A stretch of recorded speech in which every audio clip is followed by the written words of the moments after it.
Let me get this straight. There's one rule for Mason Mount, another rule for Kai Havertz. This is pathetic. I'm getting to the bottom of this. This agenda needs to stop.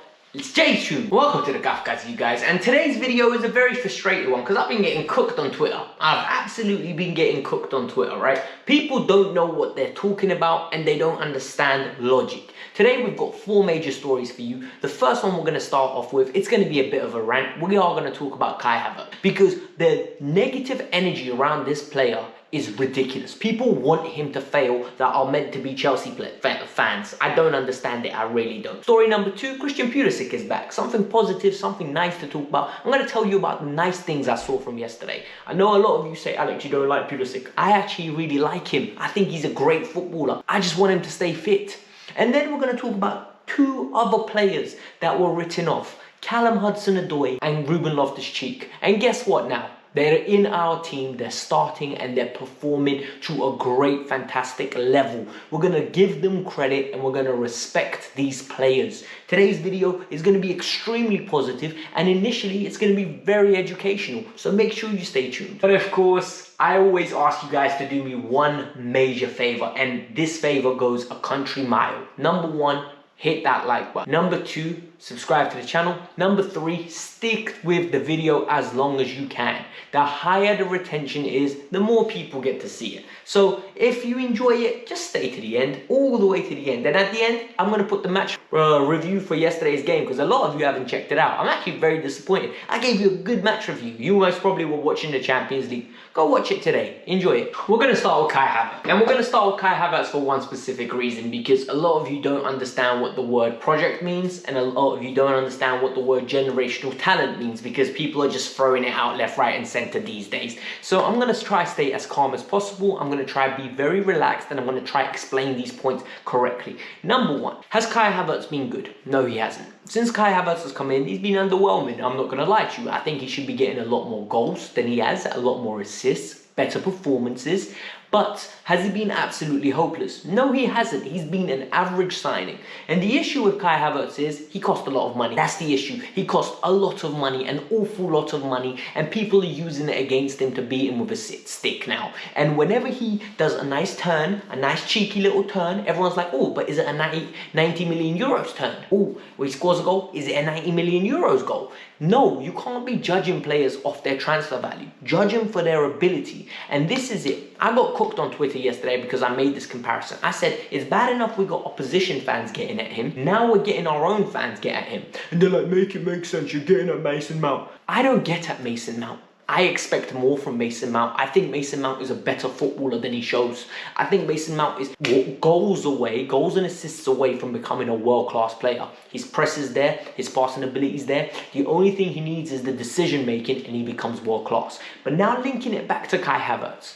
If you look at the goals and assists that's on screen right now, yeah, look at the difference. Mason's played 50 minutes less and he's got one extra assist. You're telling me that one extra assist is enough to make him a hero and Kai Havertz above? No, it makes no sense. It doesn't make sense. People want Kai to... Then they call him generational talent.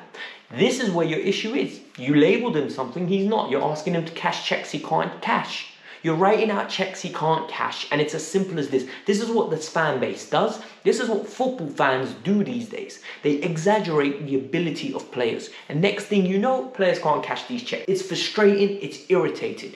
Kai Havertz will be a fantastic player for Chelsea. He already, in 12 months, achieved more than a lot of players in Chelsea history have done. He's already achieved more than some legends of the game have done. Zlatan Ibrahimovic would kill to have a Champions League medal on his hand. Do you know how many people don't have Champions League medals? And Kai Havertz, at his young age, got a Champions League winning goal. Respect the man. His performances recently, they have been good. Since Lukaku got injured, we have scored a lot of goals.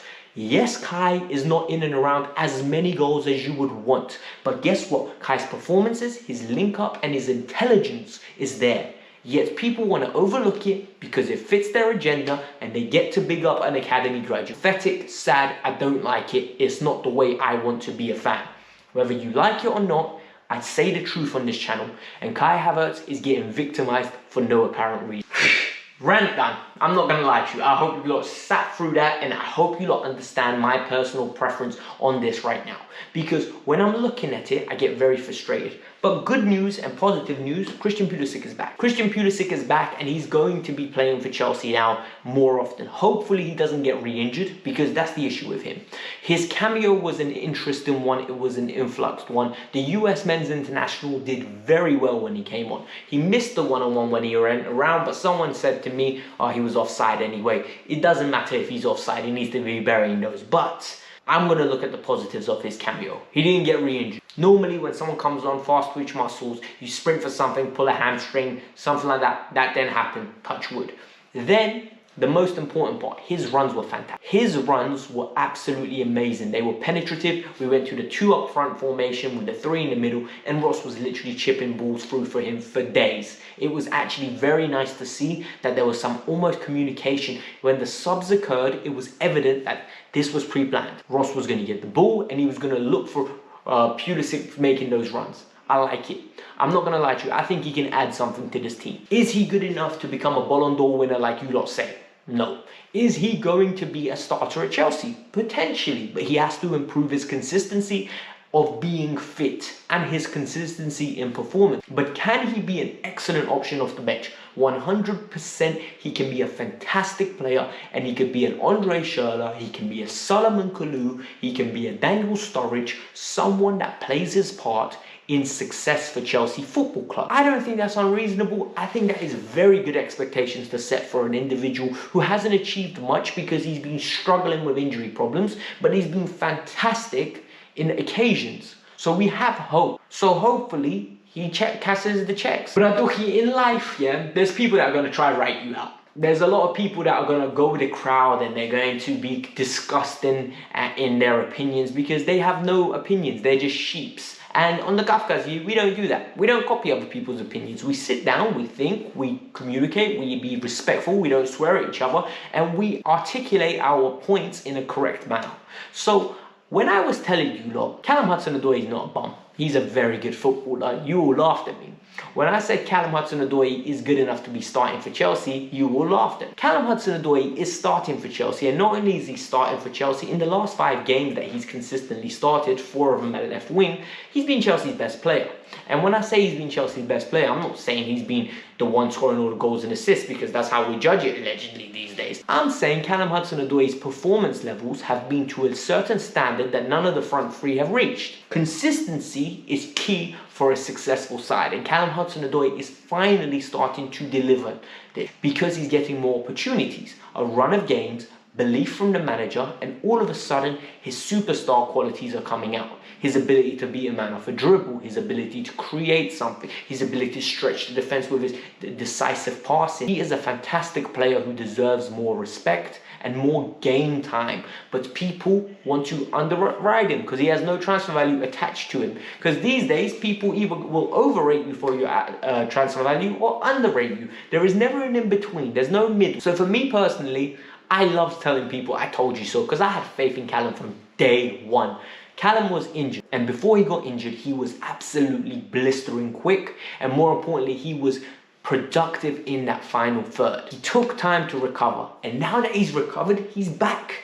And he's back to the form that he was at one point. For me, when Rom gets back, if we're going to go with Rom at number 9, which we will obviously, you have to go with Callum on that left. It's +1 on the right. I'm telling you now, he is one of my favourite players in this team, if not the favourite. He needs to get more support from you lot. Another player that really is criminally underrated is RubenLoftusCheek. People called him RubenLoftusCheeks. People made stupid jokes left, right, and centre whenever it came out for him. But personally, I always thought he was a good player. And there's videos, you can go back and watch them, right, where I was saying, do we need Saul? Do we need Saul? We've got Ruben as a 4th choice. You're telling me Ruben and Barkley can't do the 4th choice thing. And guess what? They did. And guess what? They're doing it well. And guess what? No one is talking about it now. And everybody's gone very quiet on this little hysteria that Ruben all of a sudden is trademarking himself into that first team. He's literally putting a patent down and saying, that's my position, by the way. Because his performance yesterday was impeccable. It was driving. And for me, with Ruben Loftus-Cheek, right, there's elements of his game which are fantastic. People are getting carried away, comparing him to Paul Pogba, comparing him to Yaya Toure. No, don't listen to Rio for that. In my opinion, I think he's wrong. Ruben doesn't have the passing range of those players. Those players are this up here. He's more here. He's that middle ground, but he has good elements to his game. The ability to beat a man off the dribble, the ability to retain the ball in tight areas, to play 1 and 2, and move without the ball because he's intelligent. He's a threat. I think the next step for him now is to learn to shoot. He's not a pure striker of the ball. He has had goals where he's struck the ball very cleanly, but under pressure, he struggles to connect the right with power and accuracy. Additionally, the passing in between the lines, it needs to become more consistent because against deeper block teams, he will be tested in that element. But he's here to stay. He's here to be a Chelsea legend one day, hopefully. And hopefully we can grow with him. So, guys, this was started off as a little rant, finished up with a little positivity in 3 different players coming back and some support for Kai Havertz. Hit the like button, subscribe to the channel. I'm getting you on a tour around my house. I got kicked out of my studio today. Guys, it'll be revamped soon, but like I said, hit that like button. 300 likes is what I'm aiming for. Peace out, I'm out. Bye.